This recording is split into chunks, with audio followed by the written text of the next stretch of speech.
الحمد لله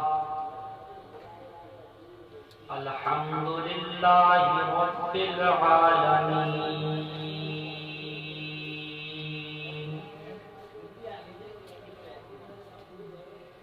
والعاقبة للمتقين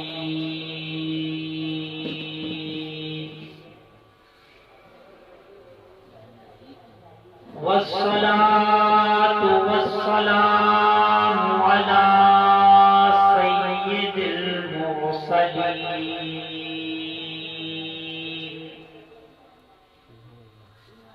وعلى خاتم المعصومين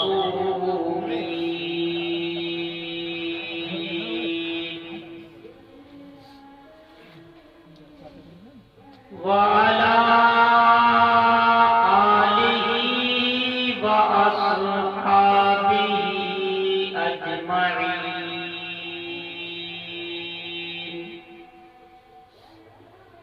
أما بعد فأعوذ بالله من الشيطان الرجيم بسم الله الرحمن الرحيم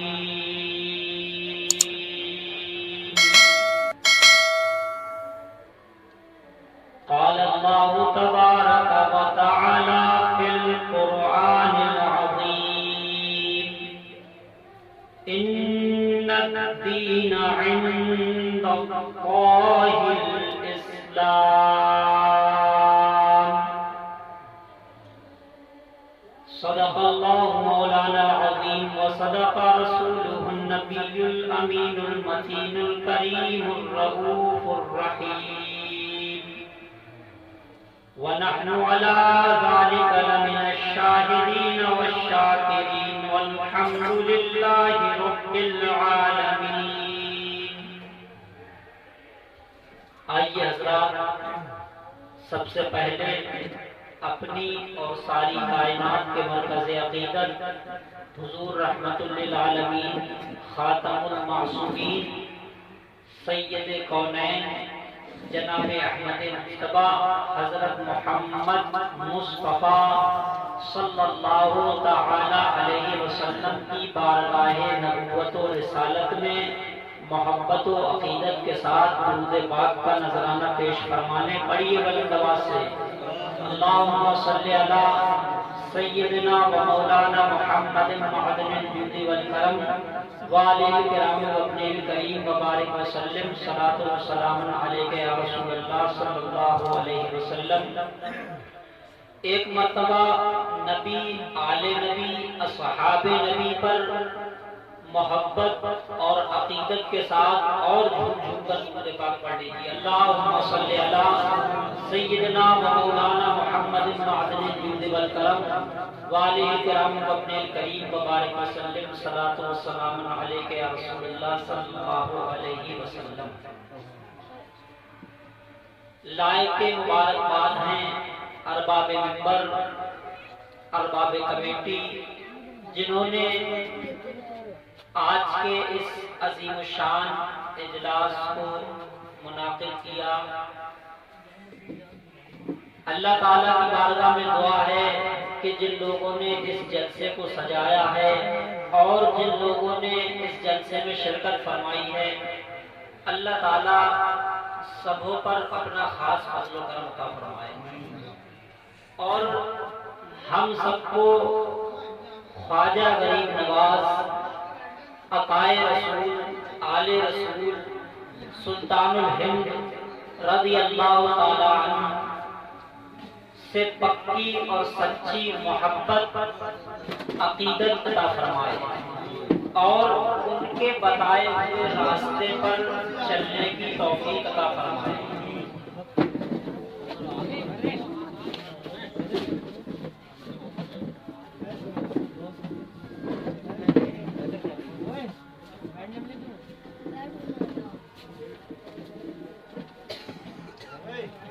آپ حضرات آرام کے ساتھ سکون و اطمینان کے ساتھ بیٹھ جائیں اور گفتگو کو سماعت کر لیں. کافی لوگ ہیں، کم بھی نہیں ہیں اور زیادہ بھی نہیں ہیں، درمیانی ہیں، کافی مطلب ٹھیک ہے جتنے بھی ہیں، اور آواز تو ماشاءاللہ جاتی ہی ہوگی گھروں میں۔ تو آج جو ہے وہ آپ تقریر سننا چاہیں گے یا پھر مسائل بتا دیے جائیں جو آپ کی ضروریات ہیں؟ آپ کیا چاہیں گے کہ آپ کو جو مسائل ضروری ہیں وہ بتائے جائیں یا پھر مطلب تقریر کی جائے، تقریر سنائی جائے؟ کیا آپ لوگ کیا چاہتے ہیں؟ پھر مطلب ایسے ہی کیا جائے، مسائل بتائے جائیں؟ چلو ٹھیک ہے، ماشاءاللہ بہت اچھی بات ہے کہ آپ نے مسائل کو پریفر کیا، کیونکہ اللہ تعالیٰ نے جو علم فرض کیا ہے وہ مسائل کا ہی علم ہے۔ دین جو ہے وہ مسائل کا ہی دین ہے۔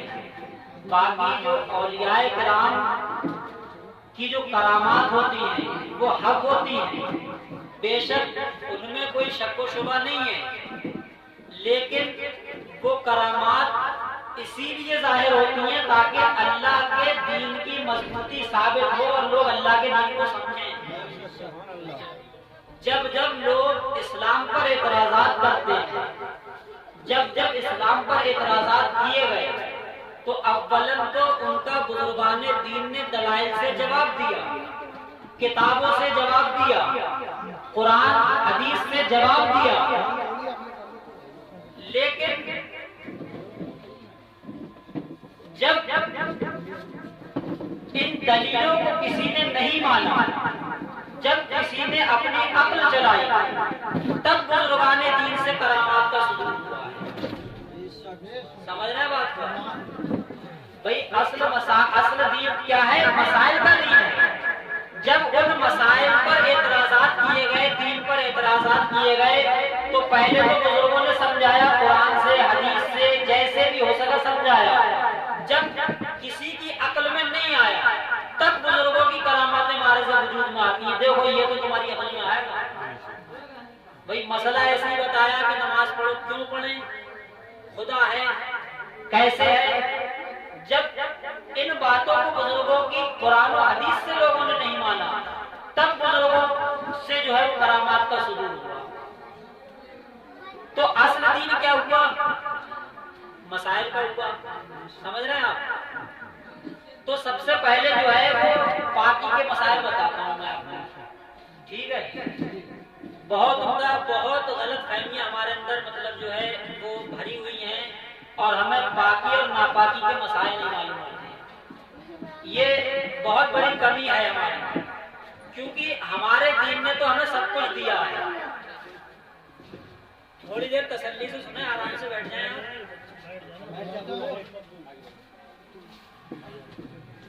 ہمارے دین نے ہمیں سب کچھ دیا ہے، یہاں تک کہ ہمارے دین نے ہمیں تھوکنے تک کا طریقہ بتایا ہے، ہمارے دین نے کھانا کھانے تک کا طریقہ بتایا ہے۔ صرف کھانا کھانے کا ہی نہیں، جو کھانا کھانے کے بعد جو ہمارے پیٹ سے فضلہ نکلتا ہے، ہم بیت الخلاء ٹوائلٹ جاتے ہیں، لیٹرین میں جاتے ہیں، پیشاب پخانہ کرتے ہیں، ہمارے اسلام نے، ہمارے دین نے اس تک کا طریقہ بتایا ہے۔ صرف اس کا ہی طریقہ نہیں، اس کو پاک کرنے کا بھی طریقہ بتایا ہے۔ صرف اس کا ہی طریقہ نہیں، بیت الخلاء میں داخل ہونے کا، یعنی جب ٹوائلٹ میں جائیں تو داخل کیسے ہوا جائے، کس دعا کو پڑھا جائے، اس تک کا طریقہ اسلام نے بتایا ہے۔ لیکن بات کیا ہے؟ بات یہ ہے کہ ہم نے اسے سمجھا نہیں ہے، ہم نے اسے پڑھا نہیں ہے۔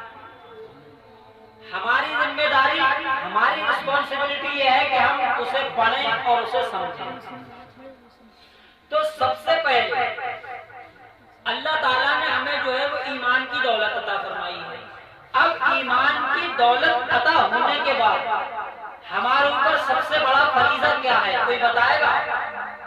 ایمان کی دولت تو ہے، ایمان تو ہمارے پاس سب سے بڑی دولت ہے۔ اللہ کے فضل سے، نبی کی عطا سے ہمارے پاس ایمان ہے، ہم مسلمان ہیں، اللہ کو ایک مانتے ہیں، اللہ کے رسول کو، محمد صلی اللہ علیہ وسلم کو اس کا رسول مانتے ہیں، اور جو رسول اللہ صلی اللہ علیہ وسلم قرآن اور احادیث اور احکام لے کر آئے ہم اس کو اپنے دل اور زبان سے تسلیم کرتے ہیں۔ تو یہ ہم مسلمان ہو گئے۔ سب سے بڑا فریضہ کیا ہے؟ سب سے بڑا فریضہ ہے نماز. کیا ہے؟ نماز. کیونکہ محشر میں اگر سوال ہوگا تو کس کا ہوگا؟ سب سے پہلے سوال ہوگا تو نماز کا سوال ہوگا.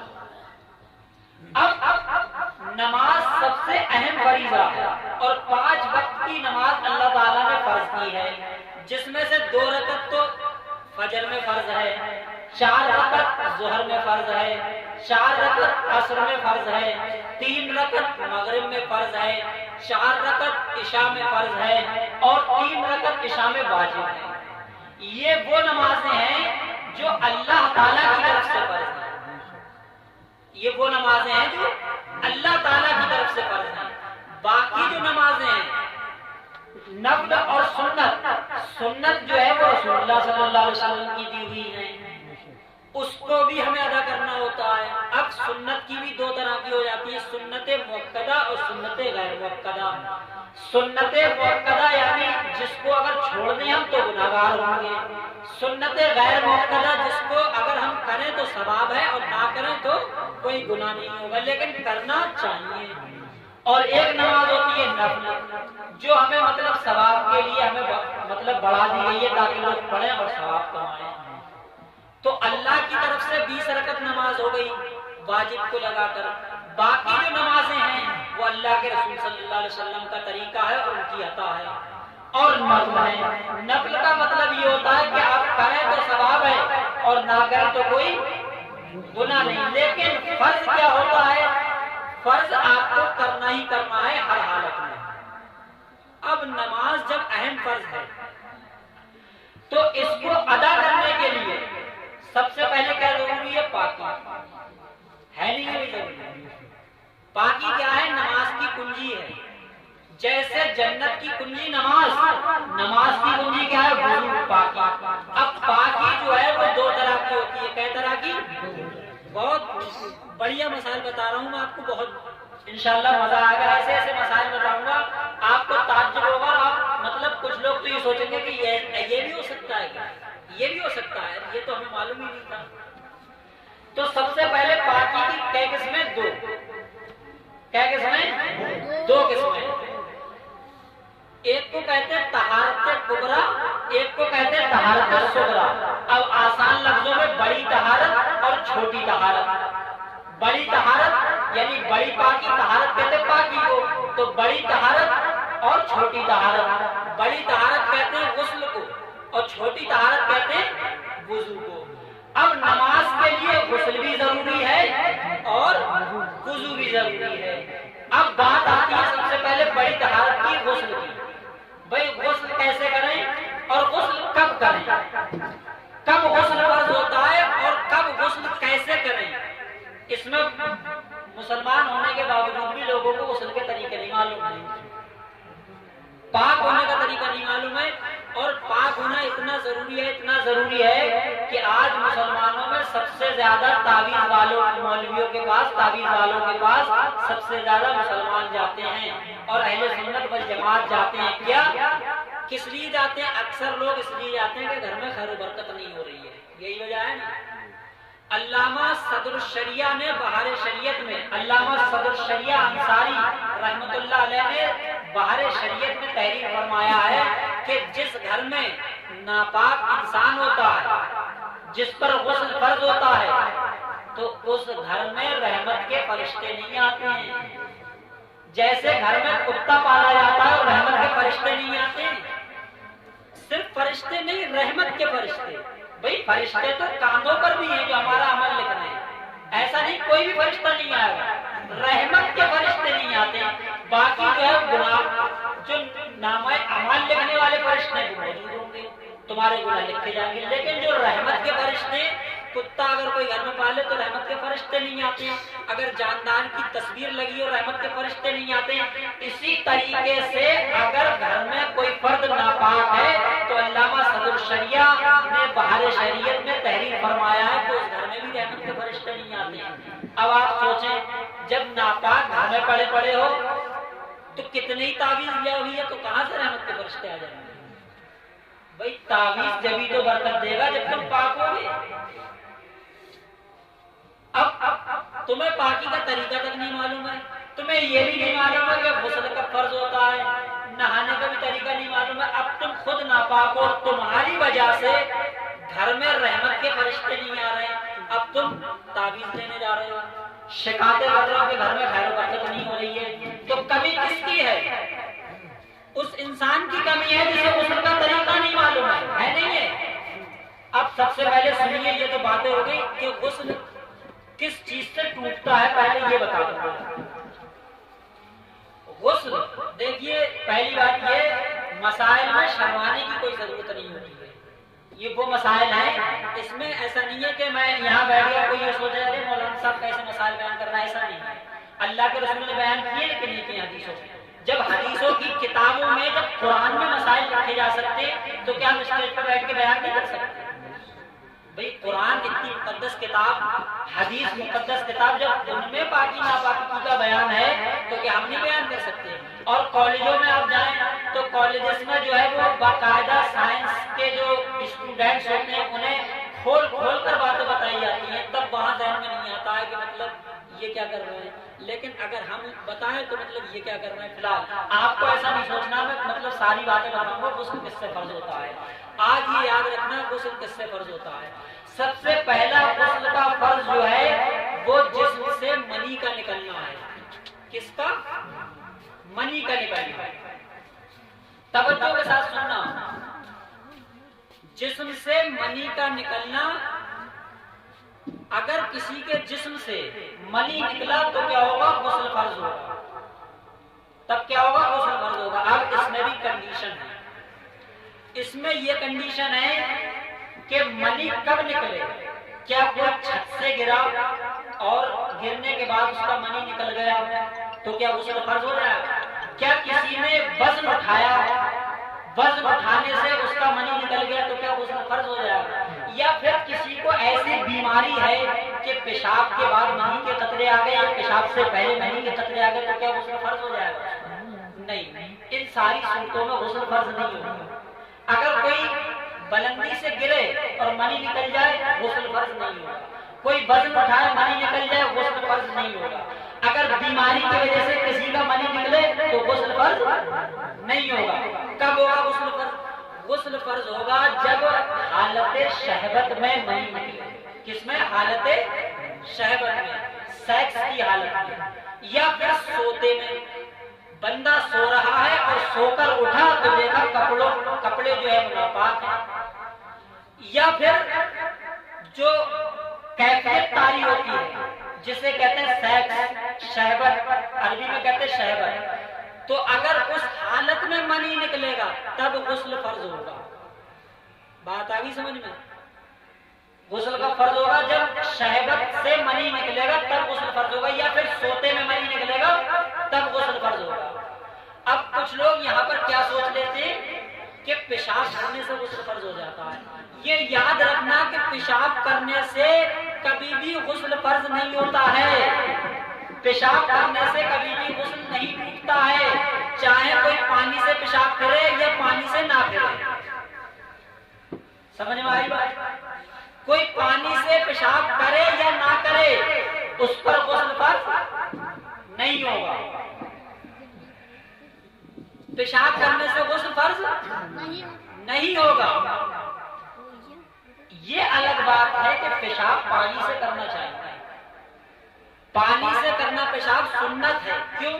کیونکہ پیشاب اگر ایسے ہی کرا جائے گا اور پیشاب لگا رہے گا تو کپڑوں پر لگے گا اور اس جگہ پر مطلب بیماری کا خدشہ ہے۔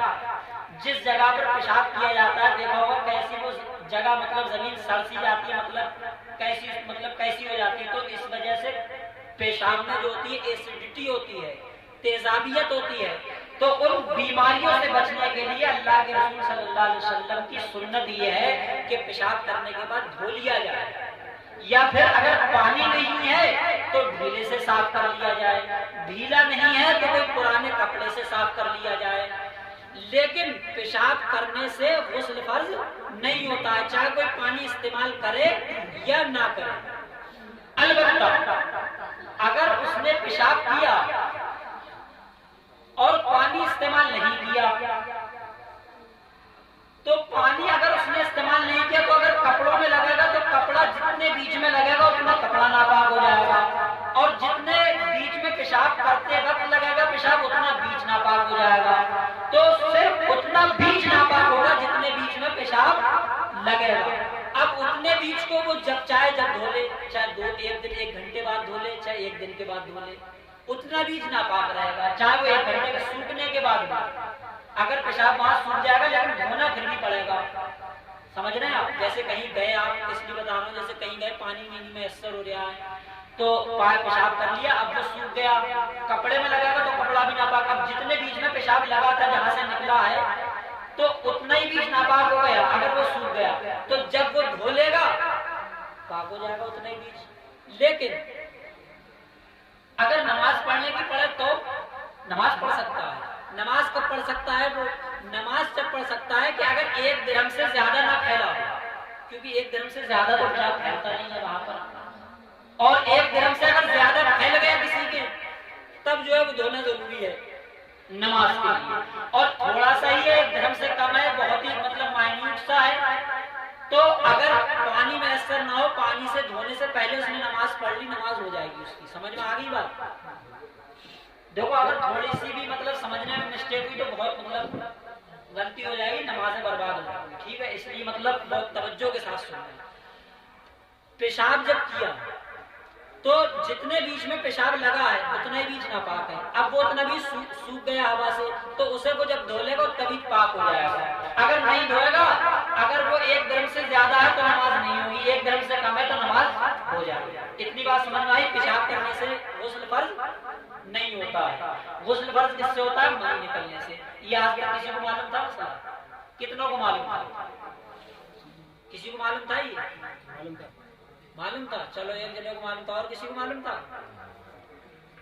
فی الحال یہ یاد رکھیں، یہ غلط فہمی ہے لوگوں کی کہ پیشاب کرنے سے غسل فرض ہو جاتا ہے۔ اگر کسی کو پانی میسر نہ ہو، بہت سے اس لیے بتا رہا ہوں کیونکہ پانی اگر کسی کو نہیں ملتا ہے پیشاب کر لیتے تو نمازیں چھوڑ دیتے ہیں۔ نماز نہیں چھوڑنی ہے آپ کو۔ جب شریعت کہہ رہی تم ناپاک نہیں ہوئے تو تم کون ہوتے ہوئے اپنے آپ کو ناپاک کہنے والے؟ جب شریعت کہے گی کہ تم ناپاک ہوئے تب تم ناپاک ہو، جب شریعت کہے گی تم پاک ہو تو تم پاک ہو۔ اب اس کی وجہ کیا ہے؟ اس کی وجہ کیا ہے؟ منی نکلنے سے تو غسل فرض ہو رہا ہے اور پیشاب کرنے سے غسل فرض نہیں ہو رہا ہے، حالانکہ منی سے زیادہ ناپاک کیا ہوتا ہے؟ پیشاب ہوتا ہے۔ منی سے زیادہ ناپاک پیشاب ہوتا ہے۔ اس کی دو وجہ ہیں۔ ایک وجہ یہ کہ پیشاب جو ہے وہ بار بار آتا ہے، دن میں کم سے کم 2-3 مرتبہ 4 مرتبہ تو آ ہی جاتا ہے۔ اگر شریعت پیشاب کرنے سے غسل کو فرض کر دے تو اس کا یہ مطلب ہوگا اگر 4 مرتبہ آپ نے پیشاب کیا تو 4 مرتبہ آپ کو نہانا پڑے گا۔ سمجھ رہے ہیں؟ اور منی کا کیا معاملہ ہے؟ وہ مہینے میں یا ہفتے میں مطلب کافی دن کے بعد آتی ہے، تو اس لیے شریعت نے تمہاری آسانی کے لیے اللہ قرآن میں ارشاد فرماتا ہے انما یرید اللہ بکم اليسر، اللہ تم پر آسانی چاہتا ہے، دشواری نہیں چاہتا ہے۔ اگر پیشاب سے غسل فرض ہو جائے تو پیشاب سے غسل فرض ہونے میں دشواری ہے۔ اگر کسی کو شوگر ہے وہ ایک دن میں 10 مرتبہ پیشاب کرتا ہے، مطلب یہ ہوا کہ وہ 10 مرتبہ غسل کرے گا، 10 مرتبہ وہ ناپاک ہوگا۔ اور منی جو ہے وہ بعض اوقات آتی ہے، تو اس لیے پیشاب کرنے سے غسل فرض نہیں ہوتا ہے۔ ایک تو وجہ یہ ہوئی کہ مطلب یہ عادت ہے بار بار آنا، دوسری وجہ یہ ہے ناپاک نہ ہونے کی، منی جب نکلتا ہے تو انسان کو ایک کیفیت حاصل ہوتی ہے، اور پیشاب جب نکلتا ہے تو کوئی کیفیت اور کوئی سرور حاصل نہیں ہوتا ہے۔ سمجھ رہے ہیں بات کو؟ تو جو کیفیت حاصل ہوتی ہے اس کے شکریہ ادا کرنے کے لیے اللہ کی بارگاہ میں غسل کیا جاتا ہے۔ جو کیفیت حاصل ہوئی اس کا شکر ادا کرنے کے لیے ہمیں اللہ کی طرف سے ہم پر غسل فرض کیا گیا ہے۔ ہم اللہ کا شکریہ ادا کرتے ہیں کہ ہمیں مطلب وہ لذت اور وہ سرور بخشا، اور ہمارے تکلیف کو جو ہے اللہ نے دور کیا، ہم اس کے شکریہ میں تیرا غسل، ہم تیرے لیے غسل کرتے ہیں، تو اس لیے غسل فرض ہوا ہے۔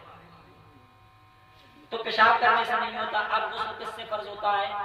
دوسرا غسل فرض ہوتا ہے جب میاں بیوی آپس میں ملتے ہیں۔ ملنے کا مطلب یہ ہے کہ سرمے دانی میں سلائی داخل ہو جائے، اتنی داخل ہو جائے جو آگے کا حصہ ہوتا ہے پیشاب کے مقام کا، اتنا اگر داخل ہو گیا تو دونوں پر غسل کیا ہو جائے گا؟ فرض ہو جائے گا۔ اور ایسے ہی ملے اور کوئی مطلب کپڑا حائل ہے اور مطلب ایسے ہی ملے اور وہ مطلب سلائی سرمے دانی میں داخل نہ ہوئی تو غسل فرض نہیں ہوگا۔ سمجھ رہے ہیں آپ بات کو؟ ایک تو اس سے غسل فرض ہوتا ہے، اور عورتوں میں ایک چیز سے اور غسل فرض ہوتا ہے۔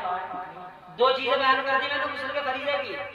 غسل مطلب اس سے ٹوٹتا ہے منی سے، اور عورت سے ملاقات کرنے سے، کب کنڈیشن بتا دی۔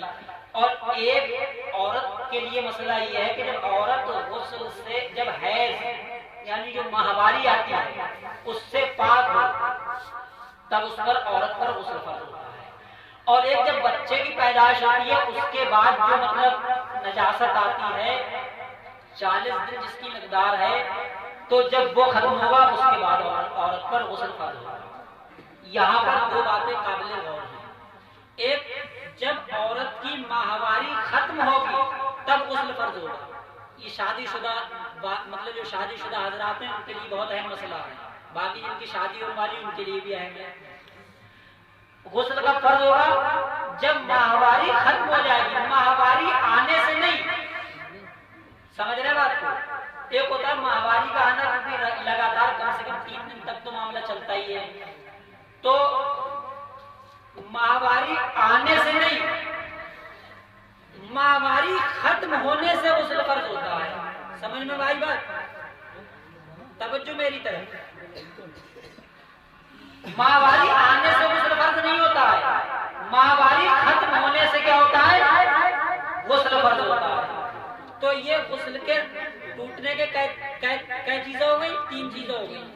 اس کے علاوہ کوئی بھی ایسی چیز نہیں ہے جو غسل کو توڑتی ہے۔ توجہ میری طرف دیں، شریعت کے مسائل ہیں بھائی، یہ ٹھیک ہے؟ یہ کتابوں میں بہت تلاش کرنے کے بعد آپ کرو گے پھر بھی مطلب مشکل سے ملیں گے۔ عربی کی کتابوں میں ہوتے ہیں یہ مسئلے، اردو کی کتابوں میں ہو تو ہو لیکن اتنی تفصیل سے نہیں ہوتے ہیں۔ تو ماہواری آنے سے غسل فرض نہیں ہوتا ہے، ماہواری ختم ہونے سے کیا ہوتا ہے؟ غسل فرض ہوتا ہے۔ اس کے علاوہ کوئی بھی ایسی صورت نہیں ہے جو غسل کو فرض کرتی ہو۔ اب جتنی بھی چیزیں ہیں اس کے علاوہ جو لوگوں میں تصور ہے کہ ہم نے یہ کر لیا غسل ٹوٹ گیا، ہم نے یہ کر لیا غسل ٹوٹ گیا، ہم نے یہ کر لیا غسل ٹوٹ گیا، وہ سب کیا ہے؟ شیطان کے وسوسے ہیں۔ پیشاب کر لیا غسل ٹوٹ گیا، شیطان کا وسوسہ ہے۔ سمجھ رہے ہیں آپ بات کو؟ تو اگر کسی کے ساتھ ایسا معاملہ پیش آئے، جب تک جو باتیں بیان کی ہیں اگر غسل کے توڑنے والی چیزیں نہ پائی جائیں جب تک وہ انسان کیا ہے؟ پاک ہے۔ انسان کیا ہے؟ پاک ہے۔ اب غسل کیسے کرے؟ اب انسان ناپاک ہوا، غسل کرے کیسے؟ تو غسل کے 3 فرائض ہیں۔ کیا فرائض ہیں؟ فرض کا یہ مطلب ہوتا ہے کہ اس کا کرنا ضروری ہو۔ پہلا جو ہوتا ہے کلی کرنا، اور دوسرا نرم ہڈی تک پانی چڑھانا ناک میں، اور تیسرا ہوتا ہے پورے بدن پر پانی بہانا۔ اگر یہ کسی نے ادا کر لیا وہ پاک ہو گیا۔ اور اگر کوئی پورا نہا لیا لیکن ناک میں پانی چھوڑ دیا، کتنی نمازیں پڑھ لیں نماز ایک بھی قبول نہیں۔ سمجھ رہے ہیں آپ بات؟ اگر کوئی پورا نہا لیا، کلی کرنا چھوڑ دیا اس نے، کتنی نمازیں پڑھ لے، کتنی مطلب قرآن کی تلاوت کر لے، وہ سب حرام ہوگا۔ سمجھ رہے ہیں؟ قرآن کو چھونا بھی حرام ہوگا۔ غسل ہی نہیں ہوا تو پھر نماز کس بات کی؟ تو کیا چیزیں ضروری ہیں؟ کلی کرنا، ناک میں پانی چڑھانا، پورے بدن پر پانی بہانا۔ اب یہاں پر کچھ باتیں قابل غور ہیں۔ کسی نے غسل کیا، ناک میں پانی چڑھانا بھول گیا، کلی کرنا بھول گیا، پورا نہا لیا، تو اب کیا وہ پاک ہو گیا کہ نہیں ہو گیا؟ معلوم ہے کسی کو مسئلہ؟ اب غسل کے بعد جب بھی اسے یاد آئے، غسل کرنے کے بعد جب اسے یاد آیا کلی نہیں کی تھی تو وہ کلی کر سکتا ہے، پاک ہو جائے گا۔ یاد آیا کہ ناک میں پانی نہیں چڑھایا تھا تو یہ نہیں کہ پورا پھر سے نہا ہے، نہیں، وہ اب ناک میں پانی چڑھا لے، پاک ہو جائے۔ کتنی آسانی ہے شریعت۔ کسی نے مان لیا نہر چل رہی، غوطہ لگایا، غوطہ لگانے کے بعد نکلا باہر، کلی کر لی، ناک میں پانی چڑھا لیا، پاک ہو گیا۔ یہ ضروری نہیں ہے کہ آپ پہلے کریں، پہلے کلی کریں، پہلے ناک میں پانی چڑھائیں، یہ ثواب ہے کرنا، پہلے سنت ہے. لیکن اگر کوئی بھول گیا تو یہ مطلب نہیں ہوگا کہ وہ ناپاک نہیں ہو، دوبارہ غسل کرے گا، دوبارہ نہائے گا، نہیں. بلکہ اگر ایک دن کے بعد بھی یاد آئے اسے تب بھی وہ کلی کر لے، ناک میں پانی چڑھا لے، پاک ہو جائے گا. سمجھ رہے بات کو؟ پھر دوسری بات یہ ہے، اگر ناک میں پانی چڑھایا اس نے اور کلی کرنا بھول گیا، اور اگر اس نے پانی پیا، اگر پانی منہ بھر اس نے پی لیا تب بھی وہ پاک ہو جائے گا. بھائی غسل کا کیا مطلب ہوتا ہے؟ غسل کا مطلب ہوتا ہے پورے بدن کے ہر حصے سے 2 بوند کم سے کم 1 یا 2 بوند پانی بہ جائے. کیا 2 یا 1 بوند پانی بہ جائے. اب جب بھی بہ جائے گا پاک ہو جائے گا. اور مزے کی بات یہ ہے کہ غسل میں نیت ضروری نہیں ہے. غسل میں نیت کیا مطلب ہے اس کا؟ نیت کر لینا بہتر ہے. نیت کرنا کے مطلب پاکی کی نیت ارادہ کرنا یہ بہتر ہے. لیکن اگر کوئی غسل کی نیت نہ کرے اور ایسے نہا لے تو کیا پاک ہو جائے گا؟ بالکل ہو جائے گا. سمجھ رہے ہیں آپ بات کو؟ کیونکہ امام اعظم ابو حنیفہ کے نزدیک غسل میں نیت کرنا فرض نہیں ہے. غسل میں نیت کرنا فرض نہیں ہے. تو اگر کوئی بے نیت کرے ایسے ہی نہا لے تو پاک ہو جائے گا؟ پاک ہو جائے گا بھائی، ہو جائے گا. نیت کرنا ثواب ہے اور بہتر ہے، لیکن اگر نہ کرے تو پاک ہو جائے گا. تو یہ باتیں سمجھ میں آ گئی کہ مطلب 3 چیزیں ضروری: کلی کرنا، ناک میں پانی چڑھانا اور پورے بدن پر پانی بہانا. اب وہ بندہ کیسے ہی کرے، بندہ کیسے ہی کرے، وہ مطلب جیسی چاہے ویسی کرے، مطلب وہ پاک ہو جائے. یہ ساری باتیں سمجھ میں آ گئی آپ کو؟ اب کسی کو غسل کے مسئلے میں کوئی مطلب پوچھنا ہو تو کوئی کھڑے ہو کر بھی پوچھ سکتا ہے. کوئی پوچھے گا اس کے پھر آگے بڑھوں میں. اگر کسی کے ذہن میں کوئی بات ہو اسی مسئلے سے لے کر غسل اور پاکی کو لے کر اگر کوئی پوچھنا چاہے تو پوچھ سکتا ہے. پوچھے گا کوئی؟ جی آ گئی سمجھ میں؟ چلو ماشاءاللہ سبحان اللہ. اب وضو کی طرف آ رہے ہیں تو ہم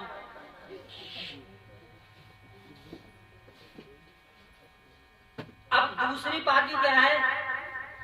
وضو کرنا. پہلی طہارت کبریٰ کیا بتائی تھی؟ طہارت کبریٰ بڑی پاکی. اب چھوٹی پاکی کیا ہے؟ طہارت صغریٰ. اب ایک مسئلہ اور بیان کر دیں. جب کسی نے غسل کیا اب وہ نماز پڑھنا چاہتا ہے تو کیا اس پر وضو کرنا ضروری ہے؟ معلوم ہے کسی کو؟ اس پر وضو کرنا ضروری نہیں ہے. کیوں؟ کیونکہ جب بڑی پاکی اس نے کر لی تو چھوٹی پاکی تو اس میں داخل ہو گئی. بھئی جب بڑی پاکی کو حاصل کر لیا تو چھوٹی پاکی تو ویسے حاصل ہو گئی. اور وضو میں بھی نیت ضروری نہیں ہے. وضو میں کیا ہوتا ہے؟ چہرہ دھونا، ہاتھ دھونا، مسا کرنا، پیر دھونا، یہ ضروری ہوتا ہے، فرض ہوتا ہے. جب غسل کرے گا تو کیا چہرہ اور ہاتھ اور سر اور پیر نہیں دھلیں گے؟ اس کے دھل جائیں گے نہیں دھلیں گے؟ تو مطلب کیا ہوا؟ جب غسل کیا تو وضو بھی ہو گیا. تو کیا مطلب ہوا کہ اگر کسی نے غسل کیا تو اب وضو سے اگر چاہے تو نماز پڑھ سکتا ہے، چاہے تو قرآن پڑھ سکتا ہے. وضو کرنا ضروری نہیں ہے. اگر کر لے گا تو ثواب ہوگا، کر لے گا تو ثواب ہوگا، نہیں کرے گا تو نماز ہو جائے گی. اور اگر قرآن کی تلاوت کرے گا وہ بھی اس کی ٹھیک ہو جائے گی. سمجھ میں آ گئی اتنی بات؟ اب وضو کن کن چیزوں سے ٹوٹتا ہے؟ اب اس میں لوگ بہت کنفیوز رہتے ہیں. وضو تو ایسے توڑ دیتے ہیں لوگ، کچھ کہنے نہیں. مطلب ذرا سی کوئی بات ہی اتنا کچا وضو ہوتا ہے، مطلب ذرا دیر میں توڑ دیتے ہیں. پتا کس کس سے توڑ دیتے ہیں؟ کسی نے آئینہ دیکھ لیا تو وضو توڑ دیا، عورت کے سر سے دوپٹہ ہٹ گیا تو وضو توڑ دیا، شیشہ دیکھ لیا تو وضو توڑ دیا، اگر کسی ننگے سر نکل گئی عورت کسی غیر محرم نے دیکھ لیا تو وضو توڑ دیا، اگر کسی کا گھٹنا کھل گیا تو وضو توڑ دیا، اگر کسی نے اپنے شرمگاہ پہ ہاتھ لگا دیا تو وضو توڑ دیا. ایسے ایسے مسئلے لوگ مطلب ذہن میں رہنے رکھتے ہیں. یہ ساری باتوں سے وضو نہیں ٹوٹتا ہے. سمجھ رہے بات کو آپ؟ کسی کے عورت کے سر سے دوپٹہ اتر جانے سے وضو نہیں ٹوٹتا ہے. شیشہ دیکھنے سے وضو نہیں ٹوٹتا ہے. شرمگاہ چھونے سے وضو نہیں ٹوٹتا ہے. اور گھٹنا کھل جانے سے وضو نہیں ٹوٹتا ہے. یہ الگ مسئلہ ہے کہ گھٹنا کھولنا حرام ہے. گالی دینے سے وضو نہیں ٹوٹتا ہے. یہ الگ بات ہے گالی دینا گناہ ہے، یہ الگ بات ہے کسی کے سامنے گھٹنا کھولنا جائز نہیں ہے، یہ الگ بات ہے عورت کا ننگے سر ہونا گناہ ہے۔ تو گناہ ہونا اور ہے اور وضو کا ٹوٹنا اور ہے، سمجھنا ہے بات کو؟ بھائی گناہ ہونا اور ہے اور وضو کا ٹوٹنا اور ہے۔ وضو کس کس سے ٹوٹتا ہے؟ وضو جن چیزوں سے غسل ٹوٹتا ہے انہی چیزوں سے وضو ٹوٹتا ہے، اور وضو میں کچھ چیزیں زیادہ ہیں توڑنے والی۔ اگر کسی کے ریا خارج ہو گئی، جیسے ہوا نکلنا، اس سے بھی وضو ٹوٹ جائے گا، پیشاب کرنے سے بھی وضو ٹوٹ جائے گا۔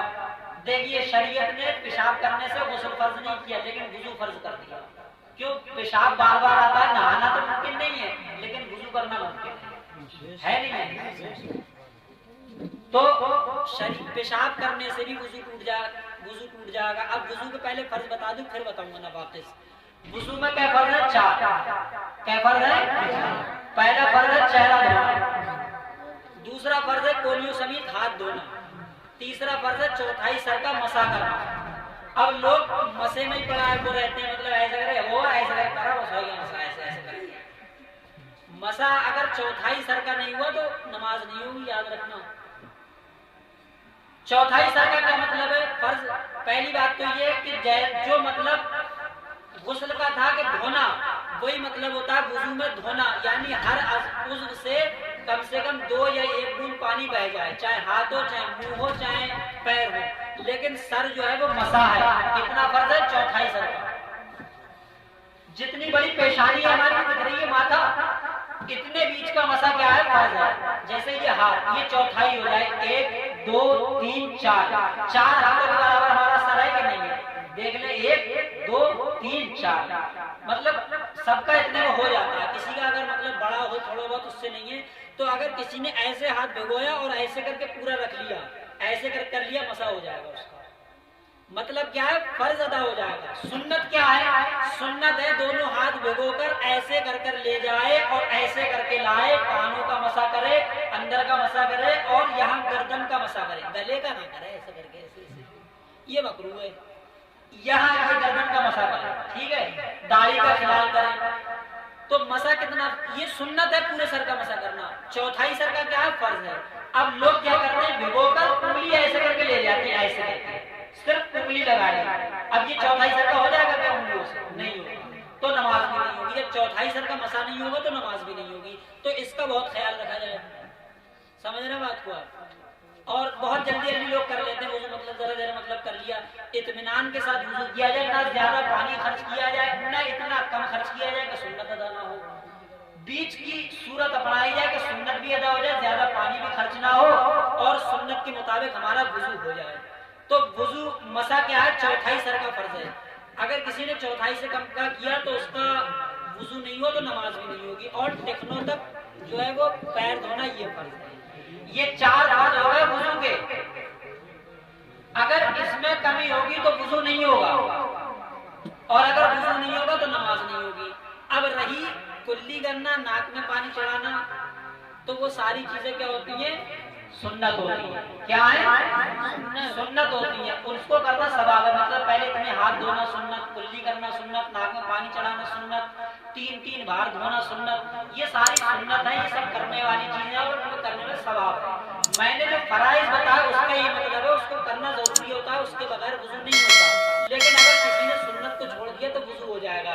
مطلب یہ سنت چھوڑنے کا، جیسے کوئی فجر میں آیا اور وقت کم ہے تو اب کیا کرے؟ اگر وہ کلی کرے گا، ناک میں پانی چڑھائے گا اور 3 بار عضو دھوئے گا تو نماز کا وقت نکل جائے گا۔ تو شریعت کا حکم یہ ہے کہ کلی ناک میں پانی چھوڑ دے، 3 مرتبہ نہ دھو، 2 مرتبہ دھو لے اعضاء کو، اور جو نماز کا وقت نکل لیا، وقت نکلنے سے پہلے نماز ادا کر لے، اس کی نماز ہو جائے گی۔ یہ مطلب ہے سنت چھوڑنے کا۔ یہ مطلب نہیں کہ مطلب کوئی چھوڑ دے، مطلب کہہ دیا تو چھوڑ دے، یہ چھوڑ دے، کوئی خالی منہ دھو لیا۔ چھوڑنے کا یہ مطلب نہیں ہے، مطلب چھوڑنے کا مطلب یہ ہے کہ ضرورت کب ہوگی کہ نماز نکل جاتی ہو، یہ جماعت نکل جاتی ہے تب چھوڑ دے، لیکن ویسے نہیں چھوڑے گا، گناہگار ہوگا۔ سمجھ رہے بات کو آپ؟ سن نہیں رہے؟ میں عربی لگ رہا سن رہے؟ چلو ایک مرتبہ کا تو یا رسول اللہ، کلمہ پاک کا مطلب لا الہ الا اللہ۔ تو وضو میں 4 فرض ہو گئی. یہ ضروری ہے نماز کے لیے بھی اور قرآن کی تلاوت کے لیے بھی. قرآن کی تلاوت کے لیے کب؟ اب یہ مسئلہ قرآن کو چھونے کے لیے وضو کرنا ضروری ہے. لیکن اگر کوئی غسل ہے اور وضو نہیں ہے تو قرآن کو زبانی ایسے ہی پڑھ سکتا ہے, چھو نہیں سکتا قرآن کو. ٹھیک ہے, مسئلہ سمجھ آ گیا. اب وضو کو توڑنے والی کیا کیا چیزیں ہیں؟ وضو کو جن چیزوں سے غسل ٹوٹتا ہے ان سے وضو بھی ٹوٹ جاتا ہے.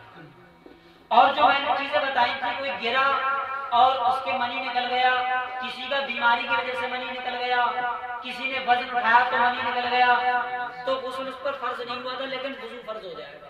ٹھیک ہے, اس سے غسل تو فرض نہیں ہوا تھا لیکن وضو فرض ہو جائے گا. ایسے ہی اگر آنکھ ڈوبتی ہو, آنکھ کا پانی باہر نکل آ گیا تو بھی وضو ٹوٹ جائے گا. کسی کے چوٹ لگی, خون بہہ گیا تو بھی وضو ٹوٹ جائے گا. اتنا خون بہہ گیا جیسے ایک ہوتا ہے جیسے سوئی بھوکی ترپائی والی, اسے بھوکنے سے خون نکلے گا صرف ظاہر ہوگا, یا کسی کے خروچ لگی تو خون صرف ظاہر ہوتا ہے, تو ظاہر ہونے سے وضو نہیں ٹوٹتا ہے, خون بہنے سے وضو ٹوٹتا ہے. اگر کسی کا خون بہہ گیا یعنی یہاں مطلب چوٹ لگی اور یہاں سے تھوڑا سا بہہ گیا جس کو دھونا ضروری ہے, وضو ٹوٹ گیا. لیکن یہی اگر چوٹ لگی یہی نکلا یہی ظاہر ہوا اور باہر نہیں تو وضو نہیں ٹوٹے گا. اور کس سے؟ یا حارث سے وضو ٹوٹ جاتا ہے, اور الٹی سے بھی وضو ٹوٹ جاتا ہے. کس سے؟ لیکن ہر الٹی سے نہیں کہ مطلب کسی کو الٹی آئی تو اس نے مطلب وضو توڑ لیا, ایسا نہیں. وضو ٹوٹے گا جب منہ بھر قے آئے. منہ بھر قے مطلب اسے روک نہ سکے, اور تھوڑی بہت قے آئے تو اس سے وضو نہیں ٹوٹے گا. ٹھیک ہے, اور دکھتی آنکھ یا دانے سے جو پیپ نکلتا ہے اس سے بھی وضو ٹوٹ جاتا ہے لیکن غسل نہیں ٹوٹتا ہے اس سے. ان ساری چیزوں سے کیا ہوتا ہے؟ وضو ٹوٹ جاتا ہے. اور جو لوگوں میں مشہور ہے کہ عورت نے شیشہ دیکھ لیا وضو ٹوٹ گیا, نہیں ٹوٹے گا. کسی کے منہ سے گالی نکل گئی وضو نہیں ٹوٹے گا. کسی کا گھٹنا کھل گیا تو وضو نہیں ٹوٹے گا. کسی نے اپنی شرمگاہ کو چھو لیا وضو نہیں ٹوٹے گا. مولا کائنات حضرت علی کرم اللہ وجہہ الکریم کی بارگاہ میں سوال ہوا, کیا آلے تناسل یعنی شرمگاہ چھونے سے وضو ٹوٹ جاتا ہے؟ تو مولا کائنات نے فرمایا کہ اگر اس سے وضو ٹوٹ جاتا ہے تو چاہیے کہ تم اسے کاٹ کر پھینک دو. مطلب کیا ہے کہ اگر وہ ناپاک ہوتا تو اگر وہ ناپاک ہے تو کاٹ کر پھینک دو اسے. مطلب یہ ہے کہ اس سے وضو نہیں ٹوٹتا ہے, وہ بھی تمہارے جسم کا حصہ ہے. سمجھ رہے ہیں بات کو؟ تو جسم کے حصے سے چھونے سے وضو نہیں ٹوٹتا ہے. لوگ سمجھتے وضو ٹوٹ جاتا ہے شیشہ دیکھنے سے بھی, اب گھٹنا کھلنے سے, یہ گھٹنا کھلنے سے بھی وضو نہیں ٹوٹتا ہے. یہ اور بات ہے کہ یہ کھولنا گناہ ہے. سمجھ رہے ہیں بات کو؟ اب ایک مسئلہ اور یاد آ گیا غسل کا, وہ بھی سن لیجئے. بعض لوگ نہاتے ہیں گھٹنا کھول کر تو کہتے ہیں غسل نہیں ہوگا. کیوں نہیں ہوگا بھائی غسل؟ یہ گھٹنا کھولنا حرام ہے, غسل کا کیا تعلق ہے اس سے؟ اگر کوئی گھٹنا کھول کر نہایا یقیناً اس نے کام حرام کیا لیکن وہ پاک ہو گیا. کام کیا کیا اس نے؟ حرام کیا لیکن وہ پاک ہو جائے گا. یہ کب ہے؟ جب کسی کے سامنے نہایا, اور اگر غسل خانے میں ہے تو پورا بھی اگر وہ بنانا ہو جائے تو کوئی حرج نہیں. کب حرام ہے؟ جب کوئی دیکھ رہا ہو. کسی کے سامنے گھٹنا کھولنا حرام ہے, اور جب اکیلے میں ہے غسل خانے میں ہے تو اگر وہ برہنہ نہا لے تو کوئی حرج نہیں ہے, تو کوئی حرج نہیں ہے. یہ بات سمجھ آئی؟ ٹھیک ہے. اب یہ وضو اور غسل کے ہو گئے. وضو اور غسل کے کیا ہو گئے؟ مسائل ہو گئے. توجہ میری طرف. پریشانی ہوتی ہے آپ لوگ باتیں کرتے تو مطلب تھوڑا سا ذہن ڈائیورٹ ہو جاتا ہے تو کوئی فائدہ نہیں ہوتا ہے, اس لیے کہہ رہا ہوں. باقی آپ مطلب باتیں کرتے ہیں کیا ہے.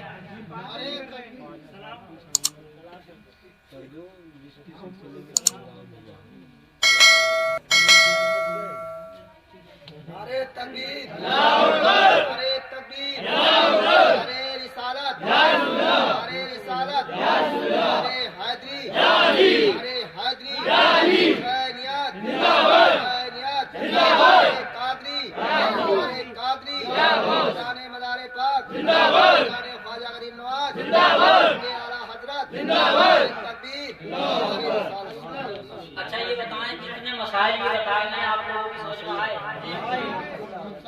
مطلب یہ معلوم تھے آپ کو کچھ مسائل مطلب کچھ تو معلوم ہو گیا، ایسا تو نہ کہ مطلب اتنے بھی مطلب کچھ معلوم تھے کچھ مطلب نہیں تھے جو ضروری مسائل ہیں، ایسا تو نہیں ہے کہ مطلب اتنے بھی بیکار نہیں ہے، الحمدللہ اللہ کا شکر ہے کہ مطلب شریعت سے وابستہ ہیں، اگرچہ مطلب ہمارے کام ٹھیک نہیں ہے لیکن اتنے مسائل تو معلوم ہے، لیکن جو غلط فہمیاں تھی جن لوگوں کو نہیں معلوم تھے ان کے لیے بیان میں اب یہ اور لوگوں کو بھی آپ بتائیں